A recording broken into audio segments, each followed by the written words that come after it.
Hi guys, welcome back to Aditya vlogs. ഇന്ന് നമുക്ക് നല്ല അടിപൊളി ആറ്റുവാള കിട്ടിയിട്ടുണ്ട്. ആറ്റുവാള എന്ന് പറഞ്ഞത് ഒരു പ്രത്യേക ടേസ്റ്റുള്ള മീനാണ്. പിന്നെ കപ്പ ഉടച്ചതും ആറ്റുവാള എന്ന് വെച്ച് കഴിഞ്ഞാൽ സൂപ്പർ കോമ്പിനേഷനാണ്. സോ അപ്പം നമ്മൾ ഇന്ന് അതാണ് ഉണ്ടാക്കാൻ പോകുന്നത്. നിങ്ങൾ ആദ്യമായിട്ട് ചാനലാണ്, തീർച്ചയായിട്ടും സബ്സ്ക്രൈബ് ചെയ്യണം, ലൈക്ക് ചെയ്യണം, ഷെയർ ചെയ്യണം, കമൻറ്റ് ചെയ്യണം, സപ്പോർട്ട് ചെയ്യണം. അപ്പോൾ വാ നമുക്ക് വീഡിയോ കുഴപ്പമാവും. പ്ലും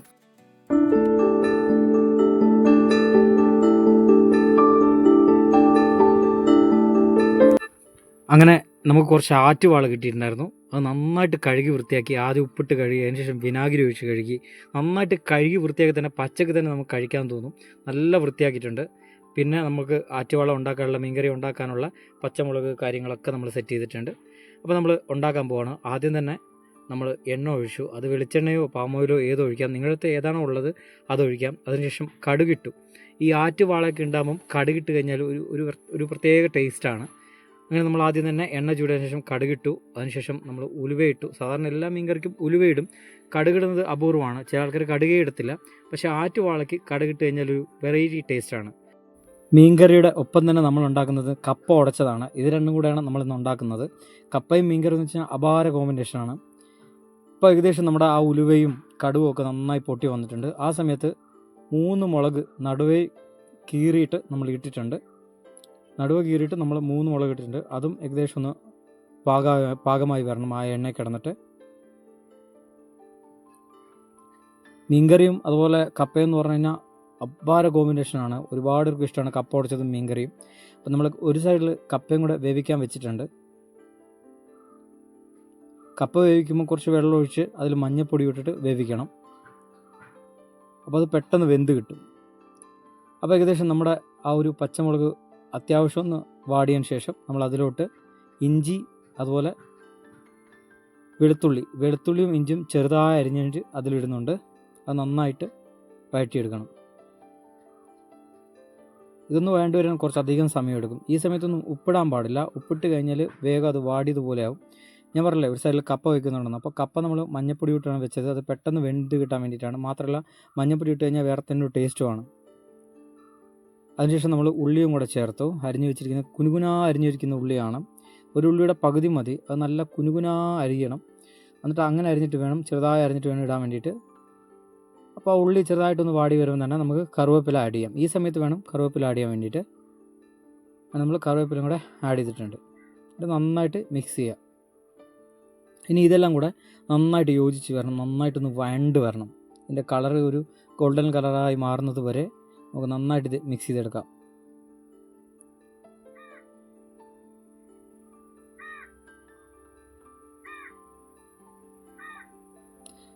ഏകദേശം ഹാഫ് വഴണ്ടിട്ടുണ്ട്. ഈ സമയത്ത് തന്നെ നമ്മൾ അരിഞ്ഞു വെച്ചിരിക്കുന്ന തക്കാളിയും കൂടെ ഇതിലോട്ട് ചേർക്കുകയാണ്.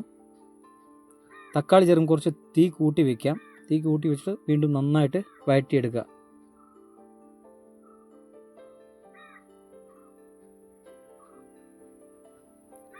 ഇപ്പോൾ ഏകദേശം ഇത് നന്നായിട്ട് വഴണ്ട് വന്നിട്ടുണ്ട്. അത്യാവശ്യം ആ ഒരു തക്കാളിയും മറ്റു കാര്യങ്ങളൊക്കെ നന്നായിട്ട് വഴണ്ട് വന്നിട്ടുണ്ട്. അപ്പോൾ തന്നെ നമുക്ക് കുറച്ച് മഞ്ഞൾപ്പൊടി ആഡ് ചെയ്യാം. നന്നായിട്ടൊന്ന് മിക്സ് ചെയ്യുക, അതിൻ്റെ ഒരു പച്ചമണം മാറുന്നത് വരെ. ഇപ്പോഴും മഞ്ഞൾപ്പൊടിയാണ് ആദ്യം ഇടേണ്ടത് മസാലപ്പൊടികളിൽ. അതിനുശേഷം ആവശ്യത്തിന് മുളക് പൊടി ഇടുക. നിങ്ങളുടെ എരിവിനനുസരിച്ച് ഇടുക. ഞാനിവിടെ ഒരു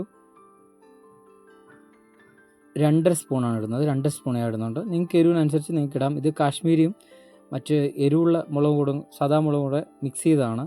അപ്പോൾ കളറും ഉണ്ടാവും, അത്യാവശ്യം എരിവും ഉണ്ടാവും. അതിനുശേഷം മല്ലിപ്പൊടിയും കൂടെ നമുക്ക് ചേർത്ത് കൊടുക്കാം. മല്ലിപ്പൊടി ഒരു 2 ടീസ്പൂണ്, 2 3 ഞാനിവിടെ 3 ടീസ്പൂൺ ചേർക്കുന്നുണ്ട്. 2 3 ചേർക്കാം. വലിയ സ്പൂണാണെങ്കിൽ ഒരു 2 സ്പൂണൊക്കെ മതി. ചെറിയ കുഞ്ഞു സ്പൂണാണെങ്കിൽ ഒരു 3 സ്പൂൺ ഇടാം. എന്നിട്ട് നന്നായിട്ട് മിക്സ് ചെയ്യുക. ആ ഒരു എണ്ണയിൽ കിടന്ന് തന്നെ നന്നായിട്ട് മിക്സ് ചെയ്യണം. അപ്പം അതിൽ നിന്ന് തന്നെ എണ്ണ തെളിഞ്ഞ് വരുന്നതായിരിക്കും. പിന്നെ നമ്മൾ എണ്ണ ഒഴിക്കേണ്ട കാര്യമില്ല. ഇതിൽ തന്നെ നന്നായിട്ട് നമ്മളത് വഴറ്റിയെടുക്കുക.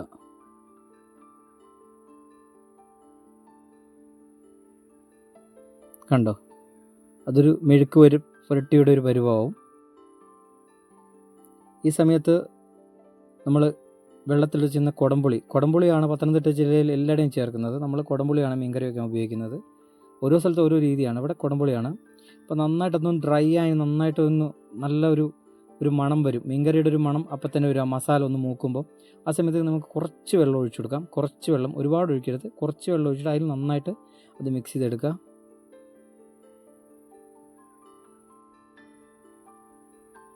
വീണ്ടും കുറച്ച് വെള്ളം കൂടെ ഒഴിക്കുക. വീണ്ടും കുറച്ച് വെള്ളം കൂടെ ഒഴിക്കുക. അങ്ങനെ സ്റ്റെപ്പ് ബൈ സ്റ്റെപ്പായിട്ട് വേണം വെള്ളം ഒഴിക്കാൻ വേണ്ടിയിട്ട്. ആദ്യം തന്നെ ഒരുപാട് വെള്ളം ഒറ്റയടിക്ക് ഒഴിക്കരുത്.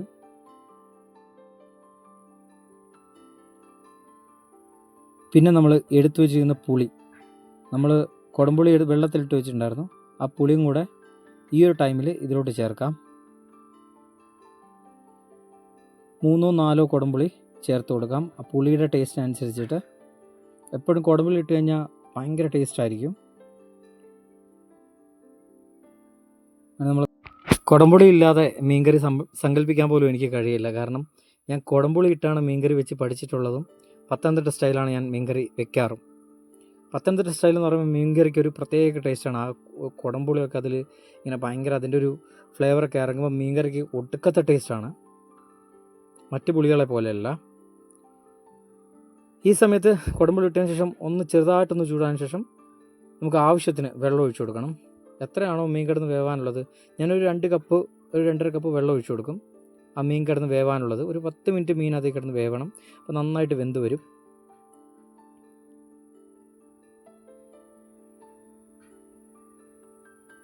നമുക്ക് തോന്നുമല്ലോ ഇത്ര വെള്ളം വേണമെന്നത്. ഏകദേശം പാകത്തിന്, ഒരുപാട് വെള്ളം ആവരുത്. 1-2 കപ്പ് വെള്ളം ഒഴിച്ചാൽ മതി. അതിൽ തന്നെ കിടന്നിട്ട് മീൻ നന്നായിട്ട് വെന്ത് വരും. ഞാൻ 1 കപ്പ് വെള്ളം കൂടെ ഒഴിക്കും.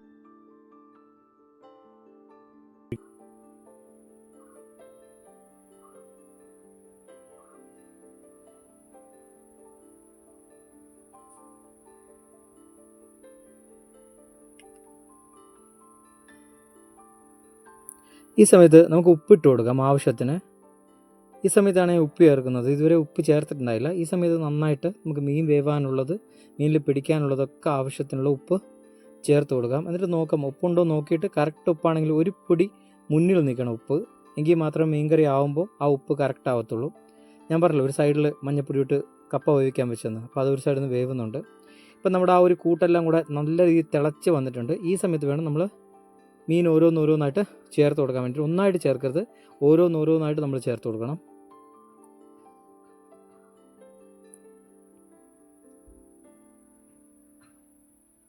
എല്ലാം കൂടെ ഒന്നായിട്ട് ഒറ്റയടിക്ക് അങ്ങ് ഇടരുത്. ഓരോന്നോരോന്നോ 2 അങ്ങ് വെച്ചിട്ട് നമുക്ക് ചേർത്ത് കൊടുക്കാം. ഇത് ജസ്റ്റ് അടിയിൽ കൂടെ മീൻ പൊടിയാത്ത രീതിയിൽ ഒന്ന് ഇളക്കി കൊടുക്കുക. എന്നിട്ട് നമുക്കത് അടച്ചു വയ്ക്കാം.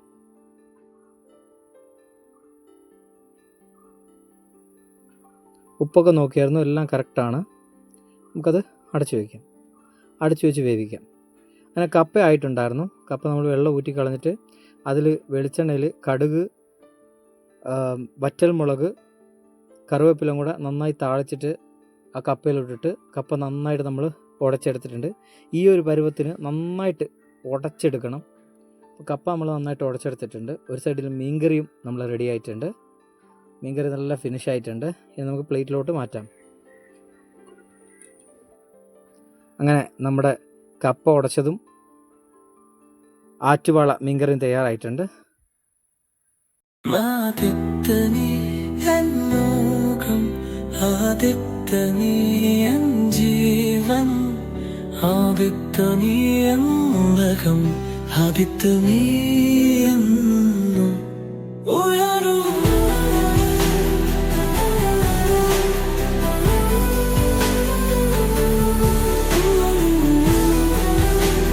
അപ്പോൾ ഇന്നേക്ക് ഇത്രയേ ഉള്ളൂ. വീഡിയോ ഇഷ്ടമായി ലൈക്ക് ചെയ്യുക, ഷെയർ ചെയ്യുക, കമൻറ്റ് ചെയ്യുക, സപ്പോർട്ട് ചെയ്യുക. അപ്പോൾ അടുത്ത വീഡിയോ കാണുന്നവരെ എല്ലാവർക്കും ടാറ്റാ ബൈ ബൈ.